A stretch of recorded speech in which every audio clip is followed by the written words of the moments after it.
አዲስ አበባ ውስጥ ቤት በ2000 ብር የሚከራይበት ሰፈር ነው የመጣሁት።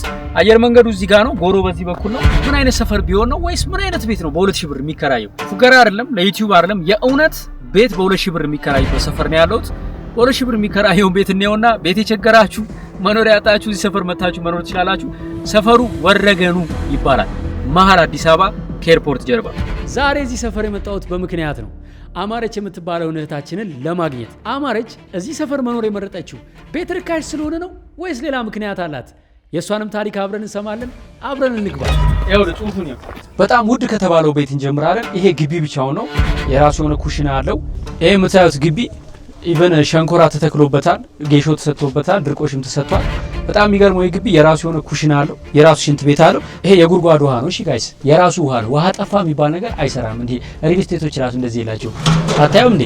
ውሃ ጠፍቶ ምናምን የሚባል ነገር አይሰራም። የራሱ የጉድጓድ ውሃ አለው። ስለዚህ ይሄ ትንሽ ውድ የሚባለው ነው እዚህ ሰፈር ማለት ነው። እስኪ እንጠይቃታለን። እንግዲህ ምናልባት ሰላም ነው፣ እግዚአብሔር ይመስገን። ሰፈር ቤት ርካሽ ነው ተብዬ ነው የመጣሁት። አዎ ርካሽ። ስንት ነው ይነሳል? 4000 ብር። ይሄን የመሰለ ቤት ከነግቢው 4000 ብር? አዎ። ከነ ኩሽናው ከነ ማድ ቤቱ? አዎ። አንቺ አከራይ ነሽ? ምናልባት ከአንቺ ጋር ማውራት ይችላል? እኔ ተከራይ ነኝ። እዚህ አካባቢ አሁን በ2000 ብር ቤት አለ ምናምን ተብሎ ሰምቼ ነበር። እውነት አነስ ያለ ውሃ የሌለው ምናምን የጉድጓድ ውሃ ማንም የለውም እኮ አዲስ አበባ ማንም የለውም። እናንተ እድለኞች ናችሁ። በቧንቧ አይደል እንደ ሰው ቢጠቀሙ? ቧንቧ የለም ሲሰፋ? ቧንቧ እዚህ አካባቢ የለም። የጉድጓድ ውሃ ነው። አዎ። አንቺ ቆንጆ እንዴት ነሽ? እኔ ማልማላ ሰላም ነሽ? ተብሊ ማነው ስምሽ? እኔ አማረች። ድክም ብሎኛል። እስኪ ውሃ ነገር ትሰጪኛለሽ? አዎ እሰጥሃለሁ። ቁጭ በል እዚህ ጋር። እሺ። ግን ንጹህ ነው ሲታይ? አዎ ንጹህ ነው። ዋው የሚገርም ነው። 4000 ብር ከተከራይሽ ስንት ጊዜ ሆነሽ? በጊዜው 2000 ብር ነበረ የራሴ ተከራይቼ ያለሁት። ያ ሲከብደኝ እዚህ ከእህቴ ጋር ነው ያለሁት አሁን። ቤተክርስቲያን። አዎ እዚህ ሰፈር ነው። 2000 አቅቶሽ ነው አሁን እዚህ ከመጣሽ? ያው ልጅቷ በጣም ታስቸግራለች። እንግዲህ ዛሬ አማረችን ሰርፕራይዝ ልናረጋት አስበናል። ችግሯን እናውቀዋለን። ስለዚህ ዘላቂ መፍትሄ ልንሰጣት ነው። እናንተም ችግር ብቻ አይደለም የምትሰሙት፣ ደስታዋንም አይታችሁ ለሰርፕራይዝ ተዘጋጁ። አእምሮ በሽተኛ ስለሆነች ከሰው ጋር መቅረብ አትችልም። ከኔ ውጭ ሌላ ሰው መልመድ አትችልም። ስንት ዓመቷ ነው? አሁን 8 ዓመቷ ነው። መቼ ነው ይሄ ህመም የገጠማት? 2009 ነው የተወለደችው። ያው እንደተወለደችም እንደዚህ ነው የተወለደችው። የሆነ እበጥ አበጠ ተብሎ ሰርጀሪ ተሰርታለች። ጭንቅላቷ ትልቅ መሆን ነው። ውሃ የቋጠረ ነገር ነበረ። በእግሯ መሄድ አትችልም ነበር በጊዜው። በጣም ከባድ ነበረ። አሁን ያው እግዚአብሔር የተመሰገነ ይሁን በእግሯ መሄድ ችላልኛለች። እንደ ሰው ትንሽ ቀና ብያለሁ። በጣም ከባድ ነበር በጊዜው። ሰው ፊት ከሄድኩም ታለቅሳለች። ሰው እንደዚህ በዛ ካለ ከሰው ጋር ቤተክርስቲያን መሄድ አልችልም። እሷን ይዤ በቃ ሰው ሲያያት ምንምና ነው ባላይ ቁጥር እየተሳቀኩኝ። ሐኪሞች ምንድነው አሉ? ያው ከውስጥ ስትወለድ ነው እንደዚህ ያበጠው ነው ያሉኝ። በአልትራሳውንድ ነው እንደዚህ ያሉኝ። ባላት ወሬ ስትወለድ ክትትል እናደርግላታለን ምናምን አሉ። ከተወለደች በኋላ ለ4 ዓመት ያክል አብረን ቆይተናል። ከአባቷ ጋር አብረን ያሳደግና እስከዚያ ሰዓት። ከዛ በኋላ ተለያየን። እኔ ብቻዬን ሆኜ ማሳደግም አልቻልኩም። የቤት ኪራይ መክፈል አልቻልኩም። ወደ እህቴ ቤት መጣው። መድኃኔዓለም የተመሰገነ ይሁን በጸበል ብዛት እስካሁን ደርሳልኛለች። ስሟን ማን ያልሻት? ያብ ስራ። ለምን ያብ ስራ ያልኳት? ያው የእግዚአብሔር ስራ ነው ብዬ ነው። አሁን ተጓዳኝ ህመም አላት፣ የሚጥል ህመም ሊሆን ይችላል። ተናደደች፣ ይለያል ጸባው። እሷ ያለችው ነገር ካልሆነ በጣም ከባድ ነው። ስራሽ ምን ነበር መሰለኝ? የቀን ስራ ሞክሬያለሁ። ማቆያም አስገብቻ ይቻታለሁ። ቀን ሙሉ እያለቀሰች ዋለች። ከዛ በኋላ በቃ ምንም አማራጭ ሳጣ በቃ እሷን ይዤ ተመላላሽ ውሃም እየቀዳሁኝ ኮንትራት ልብስም አጥባለሁኝ። የሆነ ሰዓት ስራ እየሰራው ነው እና እዛ ቀን ስራ ገብቼ የምቋጥርላት ነገር አጣለሁ። ወር ሲደርስ ነው ያ ብር የሚከፈለው። ከጎረቤት ለምኜ ቋጥሬ ሰርቻታለሁ። ለምንድን ነው ይችን የመንግስት ሰተሽ ሌላ የሚያስረሳ ልጅ አትወልጂም እንዴ አሉኝ። ልጄ ናት ወልጃታለሁ፣ እንዴት ብዬ ነው የምሰጣት ለመንግስት አልኳቸው። ብትሞትልሽ ሁላ ያሉኝ ሰው አለ። እንደዚህ ያለኝ ሰው ጠለዋለሁ። ምክንያቱም ከሆዴ ነው የወጣችው ሌላ ልጅ ስለሌለ። የኢትዮጵያ ሕዝብ እሷን ይዤ ባልትናም ሆነ የሆነ ነገር መስራት እችላለሁ። እግዚአብሔር ለበጎ ነው ይችን የሰጠኝ። እግዚአብሔር የተመሰገነ ይሁን ነው የምለው እንጂ እግዚአብሔርን አማርሬው አላውቅም። ምክንያቱም ከዚህም የባሱ ስላሉ እግዚአብሔር የተመሰገነ ይሁን ብዬ ተቀብዬው ነው ያለሁት። እግዚአብሔር እንደው ቢያርግልኝ የምትይው ነው የምኖርበት በቃ አንድ ክላስ የምትሆን እኔ መጠለያ በቃ እግዚአብሔርን የምለምነው እሱ ብቻ ነው። እቺ ልጅ ይዤ የማሳድግበት እንጂ ሌላ የሰው ፊት በጣም ከባድ ነው።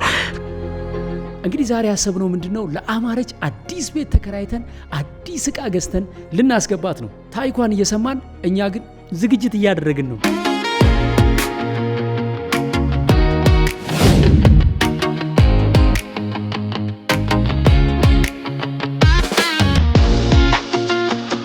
እንዳያችሁት ሰፈሩ እንግዲህ ቤት ርካሽ የሚገኝበት ሰፈር ነው። ነገር ግን እህታችን አማረች እቺን የ2 እና 4 ሺህ ብር ኪራይ መክፈል አቅቷት ባለ ትዳርና ልጆች ያሏት እህቷ ጋር ነው የምትኖረው። ማለት በስምሽ ነው ባለም ባላል። አሁን እህትሽ እንግዲህ አንቺ ጋር ነው ያለችው?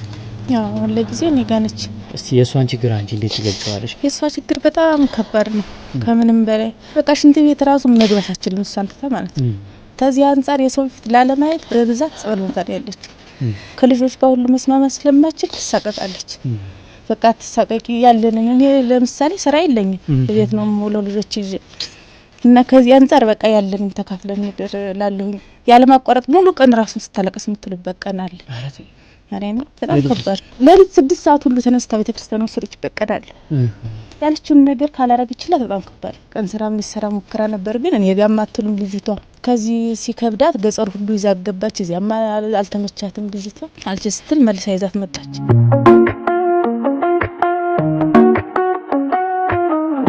እንደ ለመጽደቅ የዘለቄታ በጎ አድራጎት ድርጅት ነገ ጧት ገጠር ወስደን እነዚህ እናቶች አሰልጥነን መነሻ ካፒታል ሰጥተን ስራ እየሰሩ ልጆቻቸውን እንዲያሳድጉ እናስባለን። አዎ ነገር ግን ያ ነገ እስከሚደርስ ብዙ ነገር ይፈጠራል። አንዳንድ ህፃኑ በከፍተኛ አደጋ ሊሞት ይችላል። እናቶች ተስፋ ቆርጠው ራሳቸውን ሊጎዱ ይችላሉ። እስከዛ መራብና መጠማቱ እየሰማንና እያየነው ከሆነ ግፍ ነው። ይሰራል ምናም ብለው ነበር። ይሄ ግንባሯ ምንም አቅሙም የለኝም እንኳንስ ለማሳከሚያ ይቅርና ለለት ጉርስ የሚሆን ይሄ ነው የምለው ነገር ስለሌለኝ እሷን በቃ የሆነ ነገር ሆነ ማየት ነው ፈልገው ተስፋ ያለችኝ የሌለችኝ እሷ ናት እንጂ ሌላ ምንም ነገር የለኝም።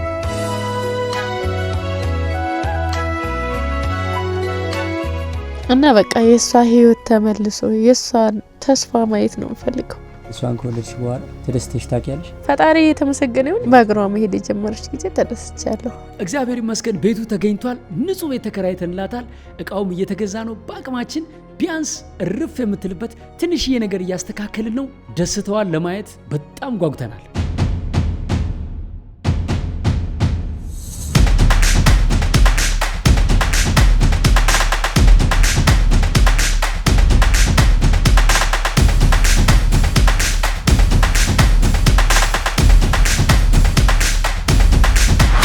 እግዚአብሔር ይመስገን አማረች ወደ አዲሱ ቤቷ ገብታለች።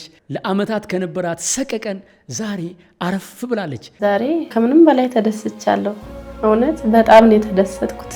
እኔ እንጃ እኔ እንደዚህም አልጠበቅኩም። ቤት ተከራይታችሁልኝ እንደዚህ ሁኚ እኖራለሁ እኔ የሚልም ሀሳብም የለኝም ነበር። እኔን እንዳሳረፋችሁ ፈጣሪ ደግሞ እሱ ያስባችሁ። የመጀመሪያ ቀን አማረች አዲሱ ቤት ካደረች በኋላ ምን ተሰምቷት ይሆን? እኔ እንጃ እኔ መግለጽ ሁሉ ያቅተኛል። በጣም ተደስቻለሁ። ሰላም ያለው እንቅልፍ ተኝቼ ሁሌ ጸሎቴና ምኞቴ ይሄ ነበረ። እግዚአብሔር የተመሰገነ ይሁን። እግዚአብሔር እንደው ቢያደርግልኝ የምትይው የምኖርበት በቃ አንድ ክላስ የምትሆን እኔ መጠለያ በቃ እግዚአብሔርን የምለምነው እሱ ብቻ ነው። እቺ ልጅ ይዤ የማሳድግ እኔ ውለታ አልከፍልም። ግን የኔ የደረሰ አምላክ የሌሎች እናቶችም ይድረስላችሁ ፈጣሪ መድኃኔዓለም። ልጇስ ምን ተሰምቷት ይሆን? ለመጀመሪያ ጊዜ እዚህ ስንገባ እምቢ ያለችኝ ጸባዋ በጣም ተቀየረ። ግን በኋላ እየቆየች እንደዚህ ያየች የኛ ቤት ነው ደማይ እንኳን እኔ ይቅርና እሷ ተደሰተች። እንግዲህ አማረች ዛሬ ኮንዶሚኒየም ተከራይተንላት ለአንድ አመት የቤት ኪራይ ሳታስብ በየወሩ ደግሞ ለአስቤዛ የሚሆናትን እያገዝናት በዚህ ንጹህና ሰላማዊ ቤት ውስጥ ልጇን ለማሳደግ እፎይ ብላለች። እፎይ እንድትል ያደረጋችኋት እናንተ ኢትዮጵያውያን ለፍታችሁ ደክማችሁ ያገኛችሁትን ገንዘብ ሳትሰስቱ በመስጠታችሁ ነው። የኢትዮጵያ ሕዝብ በአገር ውስጥም በአገር ውጭም ያላችሁ በጣም ነው ማመሰግነው። እግዚአብሔር ያክብርልኝ፣ እድሜና ጤና ይስጣቸው፣ እግዚአብሔር ይጠብቃቸው። እህቴ ያለች በክፉም በደጉም በስንቱ ነገር እዚህ አድርሳኛለች። በጣም ነው ማመሰግንሽ፣ በጣም ነው የምወድሽ። ባለቤቷ ራሱ ይለያል። እውነቴን ነው የምልሽ። በጣም ነው ማመሰግነው። ከምንም በላይ ደስ ያለኝ ከሁሉም ቤት የራሷ መኖሯ በጣም ነው ደስ ያለኝ። እንግዲህ እግዚአብሔር ይመስገን። ለመጽደቅ የዘለቄታ በጎ አድራጎት ድርጅት በገጠር ለነዚህ እናቶች የሚገነባው መንደር ግንባታው ተጧጡፎ ቀጥሏል። 18.5 ኪሎ ሜትር መንገድ እየሰራን ነው። የመንገድ ስራ ወጪው ይታወቃል። እስካሁን ከ8 ሚሊዮን ብር በላይ ወጪ አድርገናል። ከዚህም በኋላ ያለው ስራ በሚሊዮኖች ይጠይቃል። ነገር ግን በየመሃሉ ዳታቤዛችን ላይ የተመዘገቡትን እናቶች እንደዚህ እየጎበኘን ህይወታቸውን እያቀለልን መንደራችንንም እንገነባለን። በ0941 58 77 77 ደውሉልን። በየቀኑ በራቸውን ዘግተው ወረፋቸውን እየጠበቁ ለሚያለቅሱት እናቶች ቶሎ እንድንደርስ እናንተም ድጋፋችሁ ይቀጥልልን። በኢትዮጵያ ንግድ ባንክ 1071 97 63 387። በቀጣይ የሌላ እናት ህይወት ተቀይሮ ሌላ የደስታ ቪዲዮ ይዘንላችሁ እንመጣለን። ቸር ያቆየን።